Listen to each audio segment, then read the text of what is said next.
پاک پڑھ لیں۔ اللہم صلی علی سیدنا و مولانا محمد وعلی آل سیدنا و مولانا محمد وبارک وسلم صلو علیہ۔ الحمدللہ رب العالمین وبک نستعین والصلاة والسلام علی سید الانبیاء والمرسلین محمد وآلہ واصحابہ اجمعین۔ اعوذ باللہ من الشیطان الرجیم، بسم اللہ الرحمن الرحیم۔ اقتربت الساعة وانشق القمر، وقال نبینا ورسولنا صلی اللہ تعالی علیہ وسلم، بعثت انا والساعة كهاتين، او کما قال نبینا ورسولنا صلی اللہ تعالی علیہ وسلم۔ محترم و معزز بزرگوں، عزیزوں، دوستوں، بھائیوں،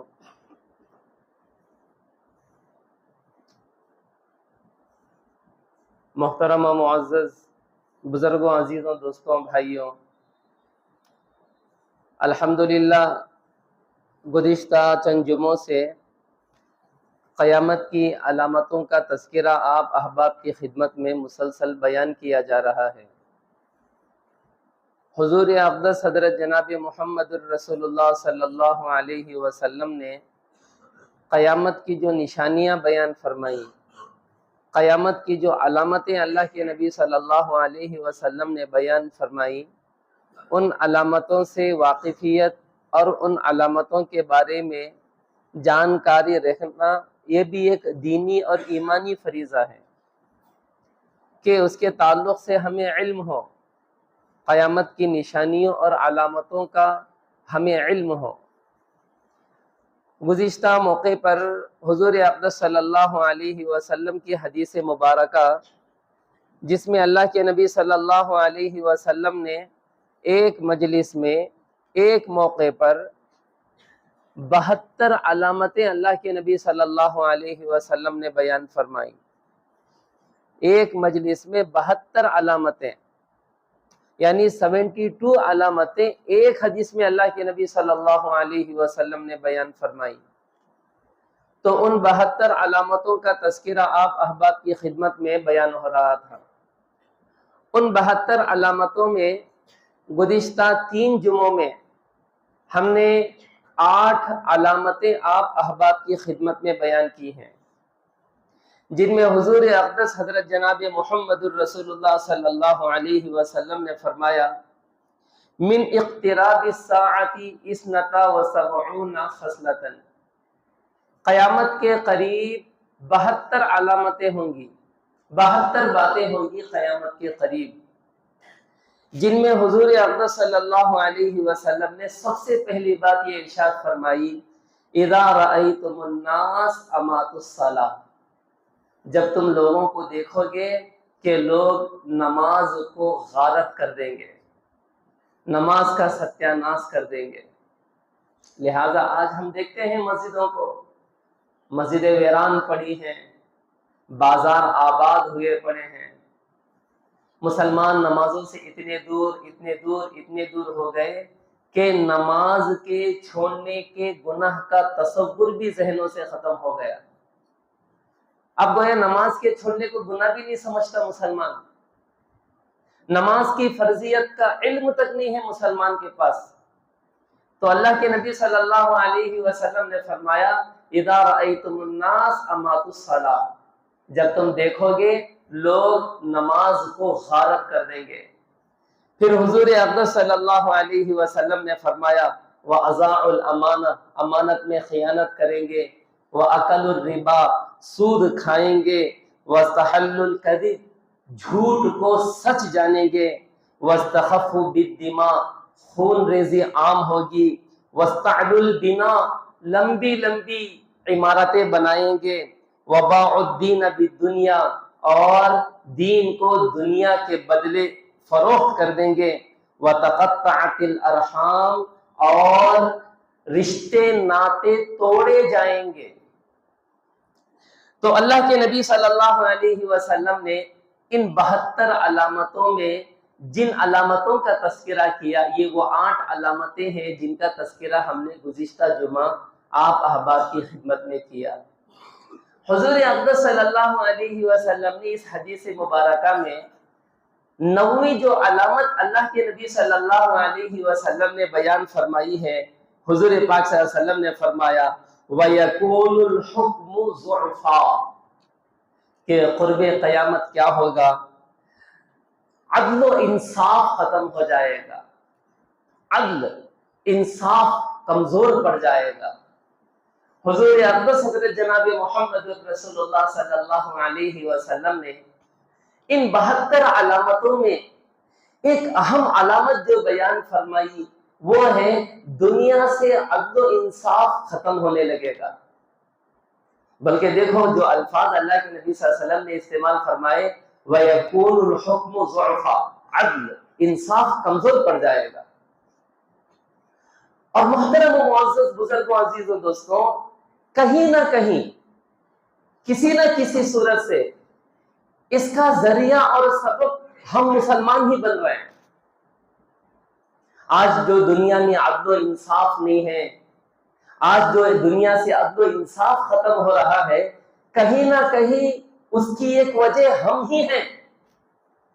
اس لیے کہ آج مسلمان خود قرآن اور حدیث کے مطابق اپنے فیصلے نہ کرنے کے لیے تیار ہے، نہ کروانے کے لیے تیار ہے۔ ہمیں قرآن و حدیث کے فیصلے منظور ہی نہیں ہیں، آج منظور ہی نہیں ہمیں قرآن و حدیث کے فیصلے۔ آج ہمارے معاشرے کو دیکھو، آج ہمارے گھروں کو دیکھو، ہمارے خاندانوں کو دیکھو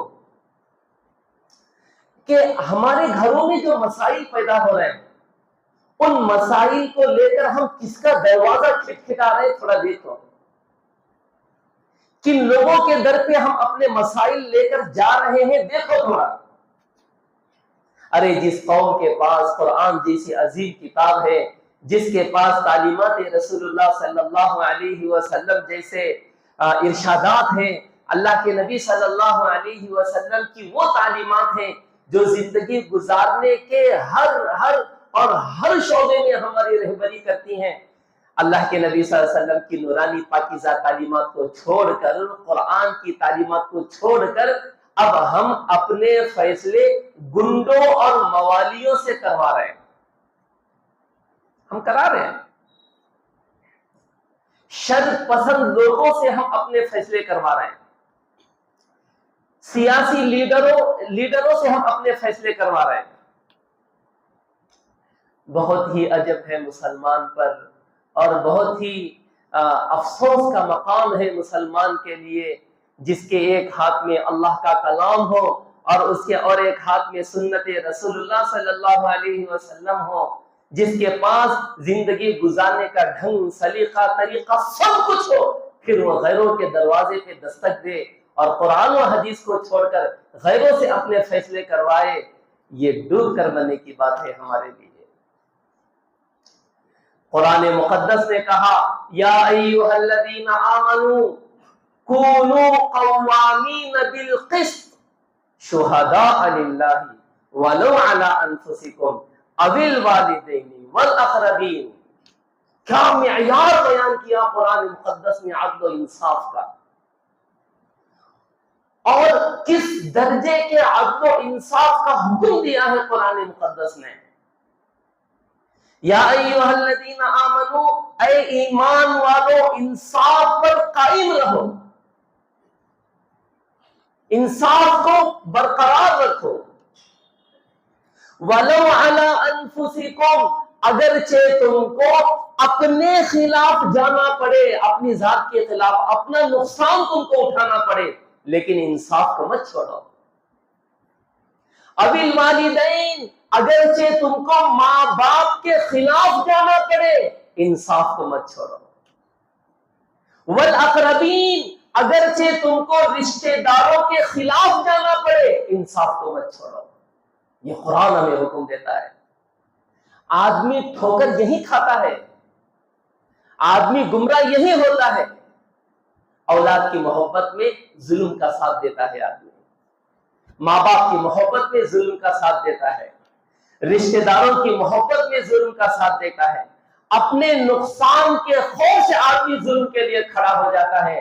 قرآن نے اس دکھتی رت پر ہاتھ رکھا اور قرآن نے وہی پوائنٹ کا تذکرہ کیا جہاں ہم گمراہ ہوتے ہیں۔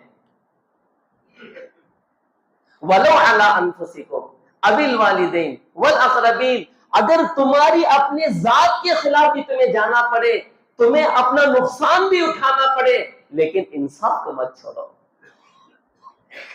ماں باپ کا کیا مقام ہے، ماں باپ کا کیا درجہ ہے، کیا مرتبہ ہے ماں باپ کا؟ ارے جس باپ کو جنت کا دروازہ کہا گیا، جس ماں کے نیچے جس ماں کے قدموں کے تلے جنت کے ہونے کی باتیں کہی گئی، اور جس باپ کی رضامندی پر اللہ کی رضامندی کو بتایا گیا، رضا ربی فی رضا الوالد وسخط ربی فی سخط الوالد، باپ راضی تو اللہ راضی، باپ ناراض تو اللہ ناراض، یہ کس پس منظر میں کہا گیا ہے، یہ کس سچویشن میں کہا گیا ہے؟ یہ ہر موقع پہ نہیں ہے یہ۔ ارے باپ کی رضامندی کا لحاظ رکھنا اسی وقت جائز ہے جبکہ باپ کی رضامندی میں اللہ کی ناراضگی نہ ہو۔ ماں کی رضامندی کو اسی وقت ماں کی رضامندی کا لحاظ کرنے کا حکم ہے جب ماں کی رضامندی میں اللہ کی ناراضگی نہ ہو۔ اس ماحول کو، اس سچویشن کو سمجھنا چاہیے۔ ماں کی حد درجے اطاعت میں بیوی پر ظلم کر رہا ہے، باپ کی حد درجے اطاعت میں رشتہ داروں پہ ظلم کر رہا ہے، ناانصافی کر رہا ہے۔ بڑا عجیب و غریب مسئلہ ہے ہمارے معاشرے کا، نہ دین کو سیکھتے ہیں، نہ دین کو سمجھتے ہیں، نہ تعلیمات کو پہچانتے ہیں۔ ایک جہالت والی زندگی ہے جو ہم گزار رہے ہیں۔ ارے شریعت نے حقوق بتائے، باپ کا کیا حق ہے، ماں کا کیا حق ہے، بیوی کا کیا حق ہے، شوہر کا کیا حق ہے، بھائیوں کا کیا حق ہے، بہنوں کا کیا حق ہے۔ ارے شریعت نے تو باپ کے نہیں، باپ کے دوستوں کے حقوق بتائے، اجنبی پڑوسیوں کے حقوق بتائے، رشتہ داروں کے حقوق بتائے، اور ہر جگہ بیلنس قائم کیا گیا، اس کا یہ حق ہے، اس کا یہ حق ہے، اس کا یہ حق ہے، ہر ایک کو اس کا حق دو اور ہر جگہ عدل و انصاف کو قائم کرو۔ تو قرآن مقدس نے یہ کہا کہ اگرچہ تم کو اپنے خلاف جانا پڑے، اپنا نقصان اٹھانا پڑے، اپنے ماں باپ کے خلاف جانا پڑے، اپنے رشتہ داروں کے خلاف جانا پڑے، کبھی بھی کسی بھی صورت میں انصاف سے ہرگز نہ ہٹو، عدل کو برقرار رکھو۔ عدل سے دنیا قائم ہے۔ اللہ رب العزت نے فرمایا ان اللہ یحب المقسطین، انصاف کرنے والوں سے اللہ محبت کرتے ہیں۔ اللہ اکبر، اللہ کو پیار ہے ان سے، اللہ کو محبت ہے ان سے جو انصاف کرتے ہیں۔ عدل کو برقرار رکھنے والوں سے اللہ محبت کرتے ہیں۔ اور فرمایا وَإِذَا قُلْتُمْ فَعْدِلُوا، جب بات کرو تو انصاف کی بات کرو۔ بعض لوگوں کے مزاج میں بعض لوگوں کی طبیعت ہوتی ہے، انہوں یا بھی برے نہیں ہونا چاہتے، وہاں بھی برے نہیں ہونا چاہتے، ادھر جائیں گے تو ان کے فیور کی بات کریں گے، ادھر جائیں گے تو ان کے فیور کی بات کریں گے۔ اس کو کہتے ہیں شریعت کی زبان میں منافقت۔ اس کو شریعت کی زبان میں کیا کہتے ہیں؟ منافقت۔ یہاں بھی اچھے رہنا، یہاں بھی اچھا رہنا، انصاف جائے بھاڑ میں، بہرحال میں ان کے سامنے اچھا رہنا، ان کے پاس بھی اچھے، ان کے پاس بھی اچھے۔ ایسے لوگ کیا ہوتے معلوم؟ دونوں کے پاس بدنام ہو جاتے ہیں۔ دونوں کے پاس اللہ بدنام کر دیتے ہیں ان کو، اس کے پاس بھی بدنام کر دیتے ہیں، اس کے پاس بھی بدنام کر دیتے ہیں۔ میرے بھائیوں، میرے عزیزوں، میرے بزرگوں، ہر حال میں اللہ فرماتے ہیں ان اللہ یأمرکم بالعدل والاحسان، اللہ تمہیں انصاف کو قائم کرنے کا حکم دیتے ہیں، اور انصاف سے آگے بڑھ کے احسان کا اللہ تمہیں حکم دیتے ہیں۔ اللہ رب العزت فرماتے ہیں یا ایھا الذین آمنوا کونوا قوامین للہ شہداء بالقسط ولا یجرمنکم شنآن قوم علی الا تعدلوا اعدلوا هو اقرب للتقوی۔ فرمایا اللہ رب العزت نے اے ایمان والو، انصاف کو برقرار رکھو، عدل کو قائم رکھو، کسی قوم کی، کسی خاندان کی، کسی کی دشمنی تم کو نا انصافی پر نہ اٹھائے، ظلم و زیادتی پر نہ اٹھائے۔ ارے کسی کے ساتھ تمہاری دشمنی ہے، کسی کے ساتھ تمہاری بنتی نہیں ہے، ارے دشمنوں کے ساتھ بھی انصاف کا برتاؤ کرو، دشمنوں کے ساتھ۔ میرے بھائیوں، میرے عزیزوں، تاریخ اٹھاؤ صحابہ اکرام کی کہ واقعات بھرے پڑے ہیں احادیث مبارکہ میں کہ دشمنوں کے ساتھ کیا معاملہ کیا صحابہ نے، جانی دشمنوں کے ساتھ کیا معاملہ کیا۔ ارے فتح مکہ کے واقعوں کو اٹھا کر دیکھو، سن 8 ہجری میں اللہ کے نبی صلی اللہ علیہ وسلم نے مکے کو فتح کیا، اور کس انداز میں مکے میں داخل ہوئے اور کیا اعلانات اللہ کے نبی صلی اللہ علیہ وسلم نے کیے۔ صحابہ اکرام رضوان اللہ علیہم اجمعین کی زبانوں پہ تھے، آج تو فیصلے کا دن ہے، آج تو بدلے کا دن ہے، اليوم یوم الملحمہ، اليوم یوم الملحمہ۔ صحابہ کہہ رہے تھے کہ آج تو بدلے کا دن ہے۔ اللہ کے نبی صلی اللہ علیہ وسلم نے فرمایا اذهبوا انتم الطلقاء، ارے آج سب کو معافی ہے، آج سب کو معافی ہے، اليوم یوم المرحمہ، آج تو رحم و کرم کا دن ہے، آج معافی اور درگزر کرنے کا دن ہے۔ آج کیا عدل و انصاف کو اللہ کے نبی صلی اللہ علیہ وسلم نے دنیا میں برقرار کیا۔ ارے کئی ایسے فیصلے اللہ کے نبی صلی اللہ علیہ وسلم کے دور اقدس میں ہوئے، ایک طرف مسلمان ہے، ایک طرف یہودی ہے، ایک طرف مشرک ہے، ایک طرف عیسائی ہے، ایک طرف نصرانی ہے۔ اللہ کے نبی صلی اللہ علیہ وسلم نے دونوں کی باتیں سنی۔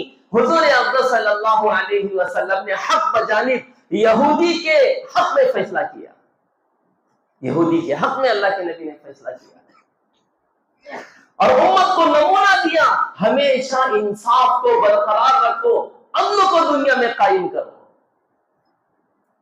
حضرت عمر رضی اللہ عنہ کے زمانے میں حضرت زید ابن ثابت رضی اللہ عنہ قاضی تھے۔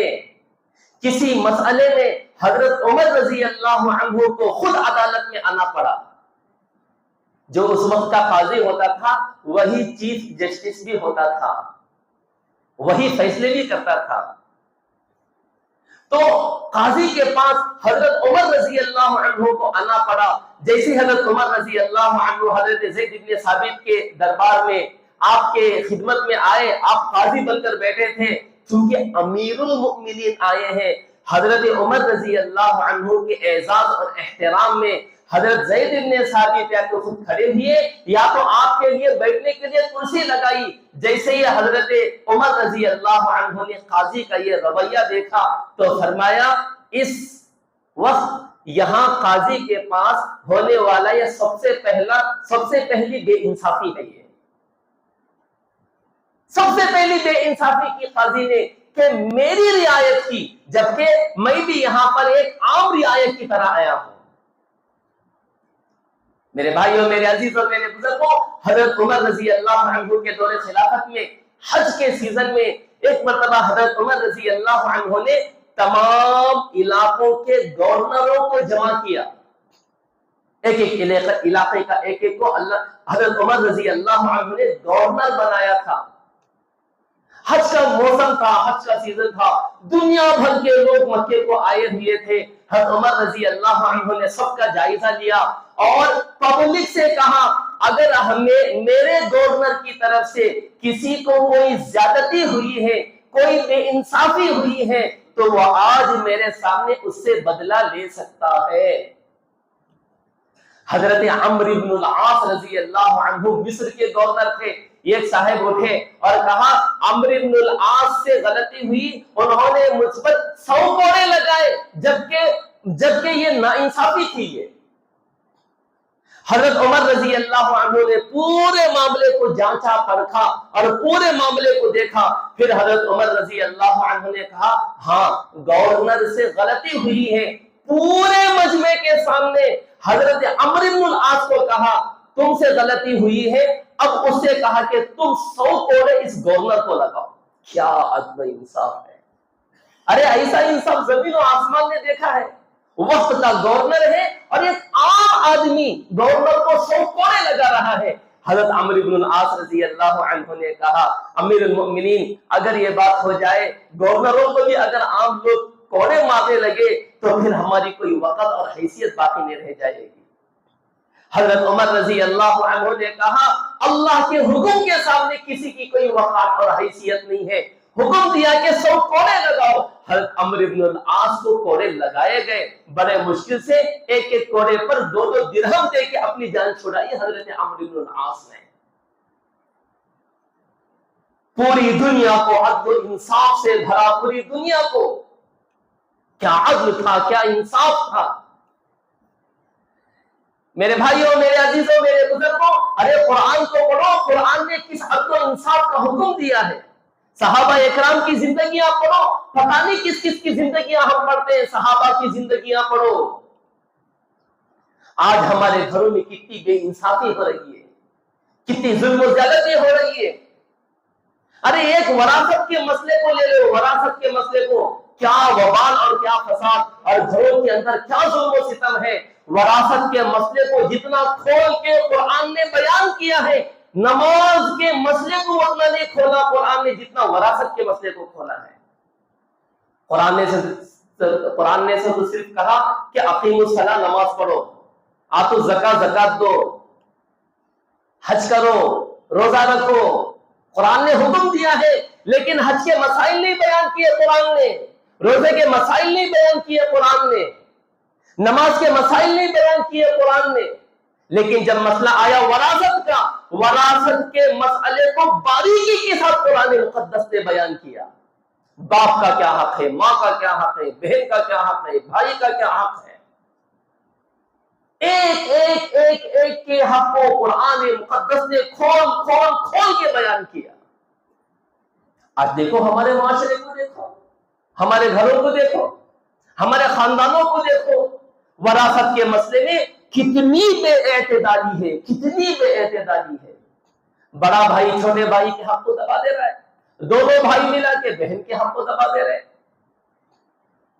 اگر کسی کی ایک سے زائد بیویاں ہیں اور اس کے باپ کی اولاد ہے دوسری بیوی سے، تو یہ اولاد اس بیوی کے اولاد کے حق کو دبا دے رہی ہے، جبکہ یہ بھی اس کی اولاد ہے، وہ بھی اس کی اولاد ہے۔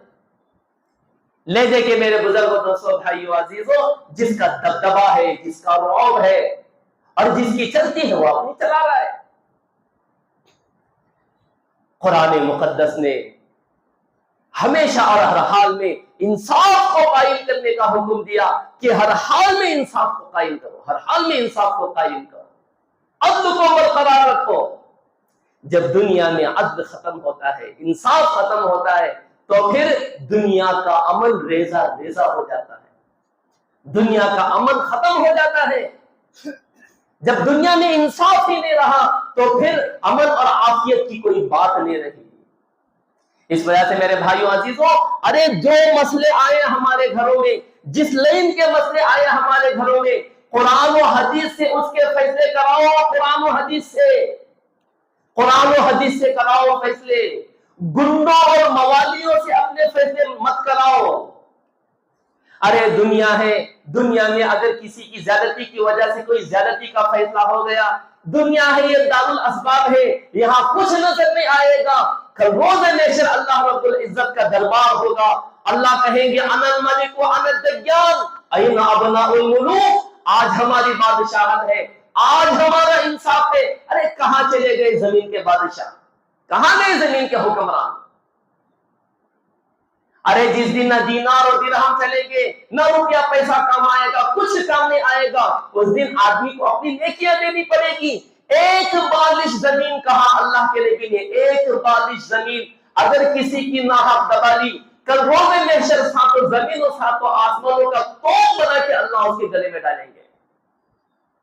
دبا رہے ہیں، حق دبا رہے ہیں، کھا رہے ہیں، دبا رہے ہیں، کھا رہے ہیں، دبا رہے ہیں، کھا رہے ہیں، نہ حلال دیکھ رہے ہیں، نہ حرام دیکھ رہے ہیں، نہ جائز نہ ناجائز، نہ صحیح نہ غلط، نہ عدل و انصاف ہے، کیا ہے؟ کچھ نہیں ہے، بس آدھے دو مال آتے رہے، بس آتے رہے آتے رہے۔ عجیب و غریب زندگیاں اور عجیب و غریب مزاج، عجیب و غریب معاشرہ آج ہمارا بن گیا ہے۔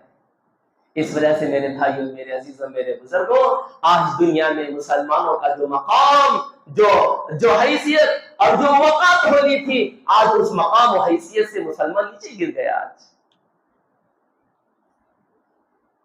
خصوصاً وراثت کے مسئلے کو لے لو، پائی پائی کا حساب لگا کے وراثت کو تقسیم کرو، پائی پائی کا حساب لگا کے. یہ بہت زیادہ غفلت ہوتی ہے خاندانوں میں. جب خاندان کے کسی بڑے کا انتقال ہو جاتا ہے، نہیں بھی بچے ابھی چھوٹے ہیں، نہیں ابھی انہوں سنبھال نہیں سکتے، نہیں بھی انہوں یہ نہیں کر سکتے، اس وجہ سے اس کو چھوڑ دیتے ہیں. پھر کیا ہوتا ہے، وہ چلتے چلتے چلتے چلتے پھر اس مرحلے اور اس موڑ کو دونوں آ جاتے ہیں. ایک آنگن میں کھیلے ہوئے دو بھائی، ایک پلیٹ میں کھانے والے دو بھائی، اب دونوں عدالت میں آمنے سامنے کھڑے ہو جاتے ہیں، ایک دوسرے کے جانی دشمن بن جاتے ہیں. پھر نتیجہ کیا ہوتا ہے، ان بھی صاف ان بھی صاف، نو انصاف. یہ ہوتا ہے، لڑتے لڑتے لڑتے لڑتے لڑتے یہ بھی مر جائے گا، وہ بھی مر جائے گا. پھر نتیجہ کیا ہوگا اللہ ہی جانے. جب ہم قرآن سے ہٹیں گے، حدیث سے ہٹیں گے، تعلیمات رسول اللہ صلی اللہ علیہ وسلم سے ہٹیں گے تو ٹھوکر کھائیں گے. یہ یقینی ہے، یاد رکھو آپ، یقینی ہے. یہ شریعت نے حکم دیا کسی کا انتقال ہو جائے فوراً اس کی وراثت کو تقسیم کرو، فوراً تقسیم کرو اس کی وراثت کو. اگر خاندان کا کوئی بڑا ہے، اگر وہ وراثت کو تقسیم نہیں کر رہا تو دوسروں کے حق کی جو وراثت ہے وہ خود استعمال کر رہا ہے، جو کہ اس کے لیے جائز نہیں ہے. تو میرے حال میرے بھائیوں، میرے عزیزوں، میرے بزرگوں، اللہ کے نبی صلی اللہ علیہ وسلم نے ان 72 علامتوں کا تذکرہ کرتے ہوئے 90 علامت جو اللہ کے نبی صلی اللہ علیہ وسلم نے بیان فرمائی. وَيَكُونُ الْحُكْمُ ضُعُفًا، قرب قیامت کیا ہوگا، عدل و انصاف کمزور پڑ جائے گا، کمزور پڑ جائے گا عدل و انصاف. حضرت عثمان غنی رضی اللہ عنہ نے ایک مرتبہ ایک شخص کے کان کو پکڑ کے دبوچا. حضرت عثمان غنی رضی اللہ عنہ کو پھر فوراً احساس ہوا کہ میں نے اس پر زیادتی کی. حضرت عثمان غنی رضی اللہ عنہ نے فوراً کہا کہ بھئی جیسے میں نے تیرے کان کو پکڑا تھا ویسے تو بھی میرے کان کو ابھی دنیا میں پکڑ لے، کہیں آخرت میں تو میرے کان کو نہ پکڑنے کے لیے آ جائے. ابھی دنیا میں بدلہ لے لے تو. حضرت عثمان غنی تھے، وہ ایک غلام تھا، وہ ایک معمولی آدمی تھا. وہ جھجکا، وہ ڈرا گھبرایا. حضرت عثمان غنی نے کہا نہیں دنیا میں بدلہ لے تو دنیا میں بدلہ لے لے مجھ سے. پھر وہ ڈرتے ہوئے گھبراتے ہوئے حضرت عثمان غنی رضی اللہ عنہ کے کان کو اس نے پکڑا ادباً احتراماً. تو حضرت عثمان غنی ایسے نہیں جیسے میں پکڑا تھا ویسے زور سے پکڑ، میں نے زور سے پکڑا تھا، جیسے میں نے زور سے پکڑا تھا ویسے زور سے پکڑ. اتنا خاص و لحاظ کیا، ایسا عدل و انصاف قائم کیا دنیا میں. بڑا مشہور واقعہ ہے حضرت علی رضی اللہ عنہ کا. حضرت علی رضی اللہ عنہ وقت کے امیر ہیں، وقت کے خلیفہ ہیں. جو وقت کا خلیفہ ہوتا تھا وہ بادشاہ کی طرح ہوتا تھا. حضرت امیر المؤمنین علی رضی اللہ عنہ کے زمانے کے قاضی شریح جو امیر المؤمنین کی طرف سے اپوائنٹڈ ہیں. حضرت امیر المؤمنین علی رضی اللہ عنہ کی ایک زرہ گم گئی تھی. حضرت علی رضی اللہ عنہ نے وہ زرہ ایک یہودی کے پاس دیکھی. حضرت علی نے کہا کہ یہ زرہ میری ہے. اس یہودی نے کہا نہیں یہ زرہ میری ہے. کیا بھی دلیل؟ میرے پاس ہے تو میری ہے. اس نے کہا میرے قبضے میں ہے تو میری ہے. حضرت علی رضی اللہ عنہ نے قاضی شریح کے پاس مقدمہ دائر کیا، کہا کہ ایک یہودی نے میری زرہ لے لی. حضرت علی رضی اللہ عنہ کی دربار میں ہے، وقت کے خلیفہ دربار میں کھڑے ہیں اور ایک یہودی جو حضرت علی وقت کے بادشاہ کے مقابل کھڑا ہے ایک زرہ کے لیے. قاضی شریح نے دونوں کے مسئلے کو پوچھا. حضرت علی رضی اللہ عنہ سے پوچھا، پہلے اس غلام سے، اس یہودی سے پوچھا بھیا یہ زرہ کس کی؟ میری ہے. دلیل کیا؟ میرے پاس ہے تو میری ہے، میرا قبضہ ہے، میری ہے. قبضہ ہونا یہ بھی ایک دلیل ہے. اچھا حضرت علی کو پوچھا کہ بھی آپ کے پاس کوئی گواہ ہے؟ حضرت علی رضی اللہ عنہ نے گواہ میں اپنے بیٹے حضرت حسن کو اور اپنے غلام کو پیش کیا. یہ دونوں گواہ ہیں کہ انہوں یہ گواہی دیں گے کہ یہ زنا میری ہے. قاضی شریح نے کہا کہ بیٹے کی گواہی باپ کے حق میں نہیں مانی جاتی، یہ رد۔ اچھا یہ غلام ہے، غلام کی گواہی بھی آقا کے حق میں نہیں مانی جاتی، یہ بھی ریجیکٹ، یہ بھی ریجیکٹ، یہ بھی ریجیکٹ۔ اور کچھ دوسرا گواہ ہے، نہیں ہے گواہ۔ قاضی شرح نے وقت کے بادشاہ، وقت کے خلیفہ امیر المؤمنین کے خلاف یہودی کے حق میں فیصلہ کیا، وہ یہودی اتنا متاثر ہوا کہ اس فیصلے کی وجہ سے وہ مسلمان ہو گیا، کہ مسلمان ایسے عدل و انصاف کا فیصلہ کرتے ہیں، ایسا فیصلہ، ایسا عدل، ایسا انصاف، وقت کے خلیفہ کے خلاف مجھ یہودی کے حق میں فیصلہ ہو رہا ہے۔ اس نے کہا واقعتاً یہ زرہ آپ کی ہے، میں نے یہ زرہ لے لی تھی، یہ زرہ آپ لینے۔ حضرت علی رضی اللہ عنہ اس کے اسلام لانے سے بہت خوش ہوئے، وہ زرہ بھی اس کو دیا اور بدلے میں کچھ دراہیم بھی اسے تحفے میں دیا۔ میرے بھائیوں، میرے عزیزوں، میرے بزرگوں، بھائی یاد رکھو، بھائی زندگی میں جو مسئلے آئے، گھریلو مسئلے، باہر کے مسئلے، جو مسئلے آئے، بھائی سب سے پہلے ان مسائل کو قرآن و حدیث کے مطابق حل کرو، بھائی قرآن و حدیث کے مطابق، تعلیمات رسول اللہ صلی اللہ علیہ وسلم کے مطابق حل کرو، اس کے خلاف باہر قدم ہی مت رکھو۔ ارے ہمارے لیے دین ہے، شریعت ہے، اسلام ہے، ہمارے لیے قرآن ہے، ہمارے لیے احادیث رسول اللہ صلی اللہ علیہ وسلم ہے، حضور اقدس صلی اللہ علیہ وسلم کی زندگی نمونہ ہے۔ خدا کی قسم کھا کے میں کہتا ہوں، ہماری زندگیوں کا ایک بھی مسئلہ ایسا نہیں ہے جس کا حل شریعت میں نہ ہو، ایک مسئلہ ایسا نہیں ہے۔ ارے اس شریعت پر ہمیں ایمان ہے جو شریعت ہمیں بیت الخلا جانے آنے کا طریقہ سکھاتی ہے۔ ہے دنیا میں کوئی ایسا مذہب؟ ارے بیت الخلا جانے آنے کا طریقہ سکھاتا ہے ہمارا دین، ہے دنیا میں ایسا کوئی دین، ایسا مذہب؟ ارے ہماری نادانی ہے، ہم دین کو پڑھتے نہیں ہیں، دین کو سیکھتے نہیں ہیں، دین کو سمجھتے نہیں ہیں، ہماری نادانی اور ہماری کم عقلی ہے۔ تو میرے بھائیوں، میرے عزیزوں، میرے بزرگوں، زندگی میں جو مسئلے آئے، ارے گھریلو مسئلے آتے ہیں، نکاحوں کے مسئلے آتے ہیں، طلاقوں کے مسئلے آتے ہیں، لین دین کے مسئلے آتے ہیں، سب سے پہلے اپنے مسائل کو کتاب و سنت کے مطابق حل کرواؤ، چاہے جائے کہ ہمارا نقصان ہو، چاہے جائے ہمارا نقصان ہو۔ قرآن نے ہمیں حکم دیا، وَلَوْ عَلَىٰ أَنفُسِكُمْ، اگر تمہارا نقصان بھی ہو رہا ہو، انصاف کے مطابق برقرار رہو۔ دنیا کا فانی یہ نقصان ہے، دنیا کا عارضی نقصان ہے، اس فیصلے پہ راضی ہوں گے، اللہ رب العزت بے پناہ دیں گے، بے پناہ نوازیں گے۔ تو میرے حال محترم و معزز سامعین کرام، جو 72 علامتیں اللہ کے نبی صلی اللہ علیہ وسلم نے ایک حدیث مبارکہ میں بیان فرمائی تھی، ان میں یہ 90 علامت ہے۔ اللہ کے نبی صلی اللہ علیہ وسلم نے فرمایا وَيَكُونُ الْحُكْمُ ضُعْفًا، قرب قیامت کیا ہوگا؟ انصاف کمزور پڑ جائے گا، اس کا حصہ ہم نہ بنیں، اس کا حصہ ہمیں نہیں بننا چاہیے۔ اللہ رب العزت سے دعا ہے اللہ جل شانہ ہم سب کو کہنے سننے سے زیادہ عمل کی توفیق عطا فرمائے۔